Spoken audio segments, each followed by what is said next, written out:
Okay, so I'm going to show you, I guess, the first expansion. The game actually comes with 3 expansions. I don't know why they call these things expansions if they come with the game.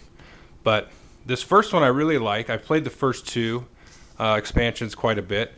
I haven't played the third expansion. It's sort of fiddly to me, so I haven't really had a desire. It does look okay. It doesn't look horrible, but this first one I find a lot of fun. And I find that after you've played the game, maybe 2, 3, 4 times, it's good to break out this expansion because I really felt like this expansion gave me a little bit more insight into the pacing of the game and how to, when to use my keys and when not to, and a little bit more of a gut feel.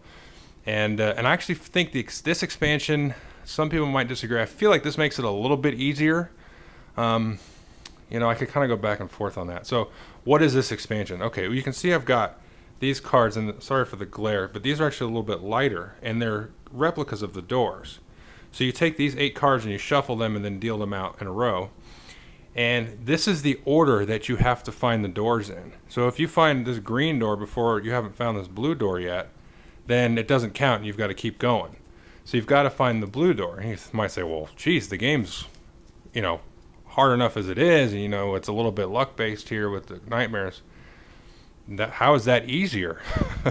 Well, this is what makes it easier. Is you get this card with its sort of race for the galaxy-ish notation. It's not difficult. There's actually 2 sides to this. There's a more advanced side and there's a sort of a basic side. I haven't played with the advanced side yet. But there's basically, you get 3 quote-unquote spells. Okay? And what's nice about this is you get, the first spell is you can discard 5 cards out of your discard pile, remove them from the game, and then you can look at the bottom 5 cards of the deck, pull one on the top, and then reorder the other ones at any order you want. So you may be looking for a key that you want, or just a moon of a certain color that you needed. You can grab that from the bottom. You kind of pre-plan a little bit, so that's nice. If you discard 7 cards from here, then you can go and reorder any 2 doors. They don't have to be adjacent, just any 2 doors. Now I find that's pretty nice. Because then you can kind of pace yourself. I've got these 3 red cards, so I can move this red here and then go from there. And the thing about it is it gives you a direction to go. With the base game, you're kind of like, well, if I get browns, then I'll just pull a brown door. But this one sort of focuses the cards that you use, so you end up having the cards that you need later a little bit more often than you do with the base game. At least that's how it feels like to me. So, and the last one is you can discard 10 cards to prevent a nightmare. And I found that very helpful because when you get to the end of the game, this stack will be full. And when you get a nightmare and there's this many cards and you're going to blow through 5 cards or whatever, you're host.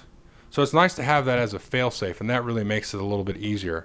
And it makes it a little bit more fun because then when you get a nightmare, you don't feel like you always have to discard a key if you have it. You can actually cycle through 5 cards, and now you've built up this discard pile for a stack of spells that you can use. And that makes it really fun. This is probably my most favorite way of playing the game. Okay, that's a little bit about how to play Onirim. What do I like about this game? Well, first of all, I'm not going to review a game that I don't like. That doesn't mean I'm not going to criticize a game. There are certain games I like, and I still have criticisms about it. And I think that's valid. You don't have to love every aspect of a game, unless it's Tigris and Euphrates. I'm kidding. But what I like about it is this game to me is what you might call a deck management game. It's not a hand management game. It's not a deck building game. It's a deck management game. And that really comes into play with the expansions. And it's sort of like this little toy you have where you're trying to reorder the cards and get rid of the bad cards and trying to figure out when to pull the trigger on using a key. How long should I hold this key for? Because when you pull a nightmare and you discard a key to block it, well, you haven't really optimally played what you wanted to do because you wasted a key without having to reorder it. Is it as if you would have used the key initially? So, but you may be going for, you may have 2 brown cards down there and you kind of want to just pick the card up a little bit without wasting the key and going through that. So there's a lot of going back and forth. There's a lot of shuffling, I don't know how you could get around it, but some people might not like that. It puts a lot of wear and tear in the cards. Big deal. It's a game. You should play it. Don't worry about ruining your components, I guess, so much. I mean, it's a card game. The other thing, it's a nice price, $5, $6. I think it's $10 MSRP. It's great. You can play it on an airplane. I played it from here where I live in the Northwest all the way to Florida, and played it quite a few times, and it was great. Fits on a little airplane counter.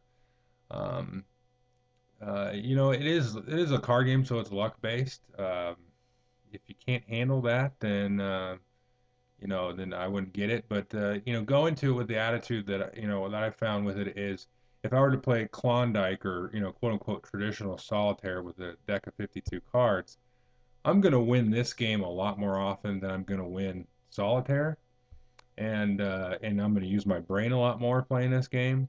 Um, I say you probably, after you get to play it, will win 30% of the time, maybe 40. Or if you lose, you're going to get like 7 doors, and you're barely going to lose, and you're just not going to get that last door because the card's kind of swung one way or the other. But that's okay. I mean, if I play the game and I get 7 doors, I know I probably did the best I could with what I was dealt. Um, but yeah, it's a real interesting game. You're just sort of sitting there manipulating this deck, and you can play it co-op. I haven't done that.